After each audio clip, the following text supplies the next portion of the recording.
I'm Rain, and I wanted to share with you a little side quest I've been working on here at the Fuzz Factory, Pooltoy nozzles for fursuits.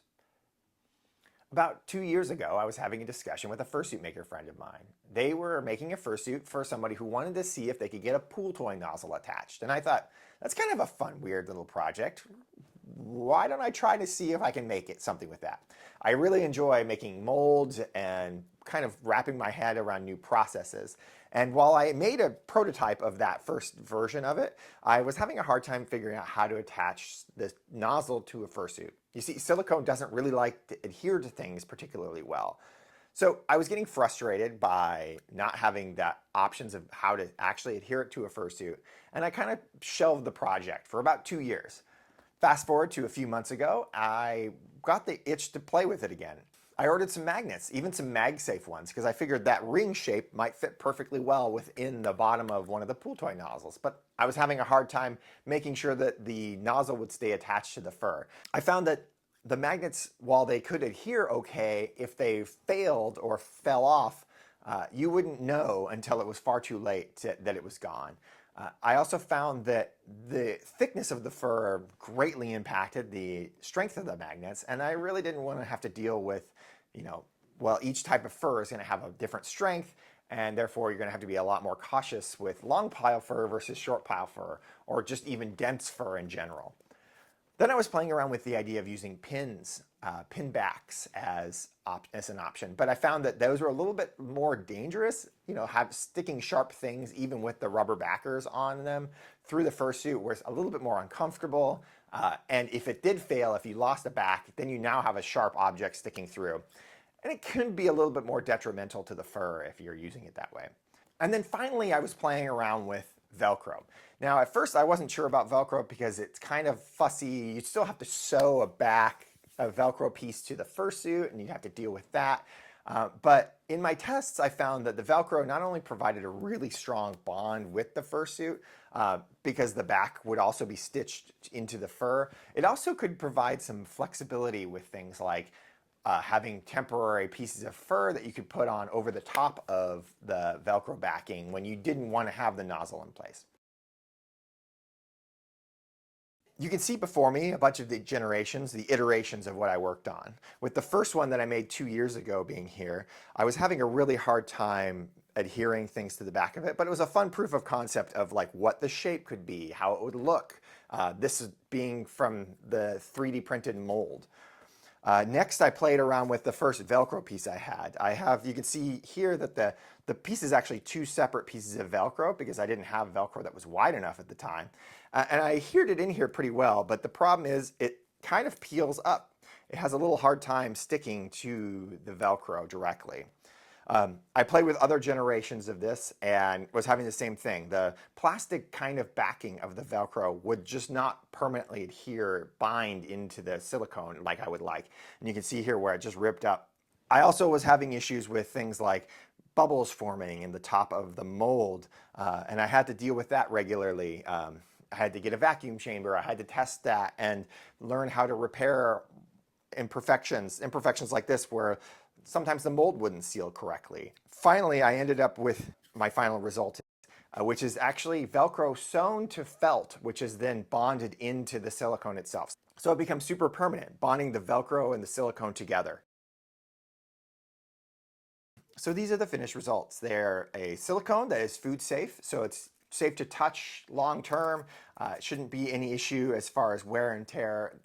They're a durable, stretchy material. Flexible, and they move just like a regular Pooltoy nozzle does. They measure about 3 inches across at the base and 2 inches tall when closed, though about 6 inches long when opened. The backing comes in white or black Velcro, though I can also do a permanent version of them where I use felt as the bottom as well. The felt can be adhered permanently to the fur backing, though I recommend shaving that area first to make sure the bond is permanent. Every Pooltoy nozzle that I ship with the Velcro backing comes with 3 parts. First, obviously, the Pooltoy nozzle itself, which comes with a hook-style Velcro on the back. Second is the part that gets sewn to the bodysuit.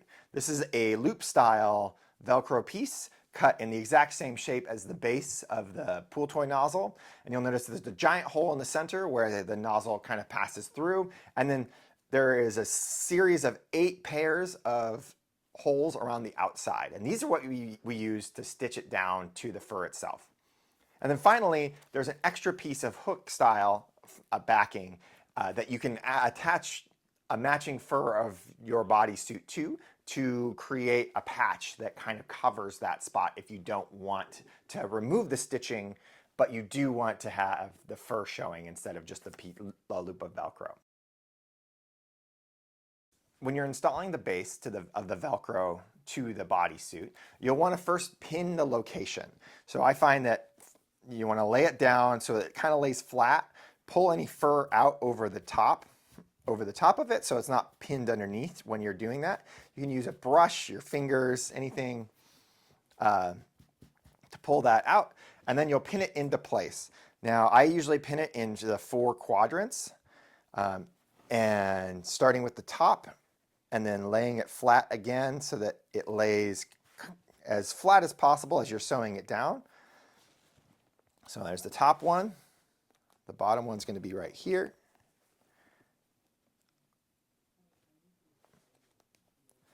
And then I'll do the 2 sides.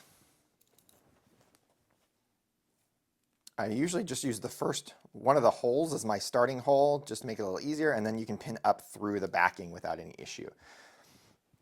It doesn't need to be perfectly flat. It's going to be different based on how thick your fur is. The thicker the fur, the lumpier it's going to get. But the flatter you can get this, the more flush the nozzle will stay to your body.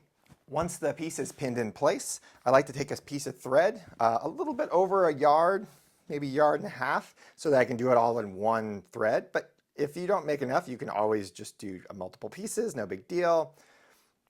Thread the needle. I like to just fold it in half, both of the ends even with each other like that. Pull it tight. And then I'm going to pull the needle to the end of the thread, grab the end of the thread with my needle hand, wrap it 3 times, pinch that loop that I just made, and slide it all the way through to create a knot in the end of the thread. I'm going to start by stitching right into the top here, straight through, and I'm going to bend the fabric, the fur, and the Velcro, and pull it through like that until it pulls all the way through. And then I'm going to do that same thing again. Go through the backing and through the hole again. And this time I'll wrap my thread around the needle, the tail of the thread that I just put through around the needle 3 times there. Pull it tight and pull off any excess, and that'll knot it into the shape.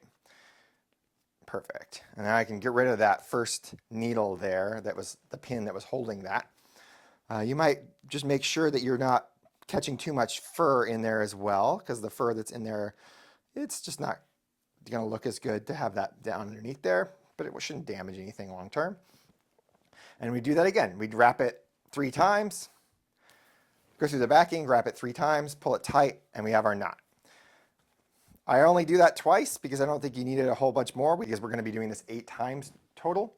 So then I go through the second hole, across, and back out the first hole of the second pair. I'll pull that all the way through, and that will be now the beginning of the second hole. And I just do the same thing again. Through the backing, up at the top, loop it 3 times, making sure not to catch my own thread there. 1, 2, 3. I'm going to pull it tight there so that I don't have to have any weird lengths there. Pull it tight so the knot looks good. There we go. Pull out any excess fur. Perfect. And then we do it again. I just do this, like I said, 2 times per hole. It makes it a little easier to deal with, easier to remove later as well, if I don't want to have this be as permanent. And then I just keep on going around the whole thing. In the second hole, all the way to the next set. Just make sure when you're doing this part, when you're going between the 2 pairs of holes, that you don't pull this super tight. This doesn't need to be tight at all. This is just to get the thread from one spot to the other. The knots are what hold these between the two holes that are next to each other. And then, yeah, do it again. So I'm probably going to fast forward here so that you can see it all together. But usually this takes just a few minutes to install. And this is machine washable still.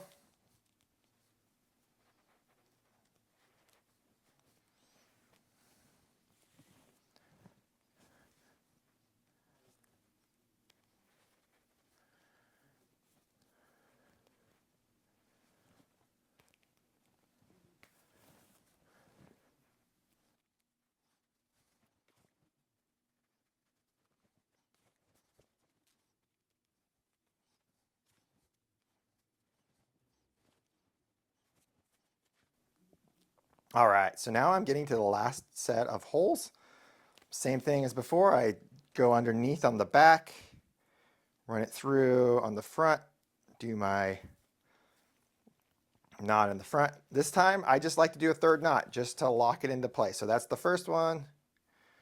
You can also do the knot in the back, but I prefer doing the knots all in the front in this because though they're more visible with the Velcro, they shouldn't impact the strength of the Velcro at all, but they also make it a lot easier to remove later. So once I've got my last stitch done, I can go in here, cut it out, boop. I'll take like a seam ripper or a brush and just kind of pick out the extra fur that's there just to get it, make sure as much of it is going up as possible. And then, yeah, we've got our Pooltoy nozzle base. And you can see here that the nozzle itself just kind of sits however you want it, in whatever orientation you want it. I usually just like to center it and then press it firmly on all sides. If you can really get it in there, it starts to grab on there really strong, and it's not going to go anywhere. One of the best things about this, in my opinion, is that like if it does start to fall off, you'll hear it. It's Velcro, so it's a little bit, I mean, like it's hard to pull off, but you're going to start hearing it be a little weird, and you can press it back down, and it's going to reseat itself pretty easily. But in my testing, I found that you have to tug on it pretty hard to get that thing to pull off, and it's worked pretty well for me as far as not falling off on the tests that I've done. So if you want to remove it later, you want to take off the nozzle, you can just push your fingers between the two pieces of Velcro and peel it apart that way. I don't recommend just grabbing the fur and pulling it because it's going to put more stress on it. But if you can grab the back of that Velcro and pull it off, you see how easy that was to remove intentionally. But it's not going to pull off with gentle force very easily, especially when it's seated well. The other part of the kit that I talked about was the other piece of hook-style Velcro cut into a circle. And what's nice about that is you can use this as a plug for covering the fur if you're not wanting to have that showing. Especially if you're in the making process and you want to have a nozzle that's an option, you can sew this in permanently, actually shave the fur down in that spot, sew this in permanently so it fits really snugly into the fur, and then cover that piece of Velcro like this with the matching piece of fur. Now, this one being put on top, it's not going to be as even as it would be if it was sewn in flush with the backing with the fur shaven off, but you can see it's pretty easily just attached right over the top, and a little bit of mussing, and it mostly goes away. Like you can see where it's going to be at, but it's not going to be as obvious as it would otherwise be. And like I said, if you're doing this in the process of making it, if you're adding the nozzle, if you're adding the ring to the suit in the process of making it, shaving it down and letting this be as flush into the fur as possible will give you the best results for the hiding patch. And for the hiding patches, I just glued it in with a little bit of hot glue just to get it and it still stays fairly flexible, but it locks in there really nicely. And you can even bend the edges over just a little bit over the plug in order to get the fur to stick upright a little bit more. If you're wanting to remove the patch that you've sewn directly into the fur, one of the nice things about sewing directly to the top means that all the knots are on the top and it'll come out a lot easier. You can see the backing here. There's not a whole lot going on. There's a couple pinch spots, but we're only limited down to 8. And then the pass-throughs of the thread going between the holes. But if we just take it out from the front, we should be able to remove it pretty quickly and easily. Just a couple of stitches on each spot.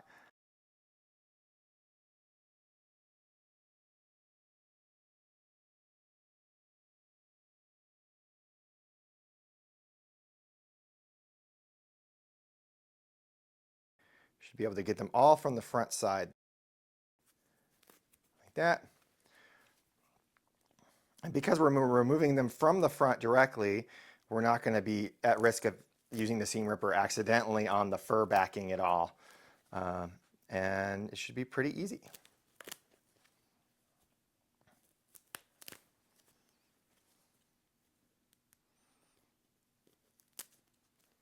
And there we go. Comes right off.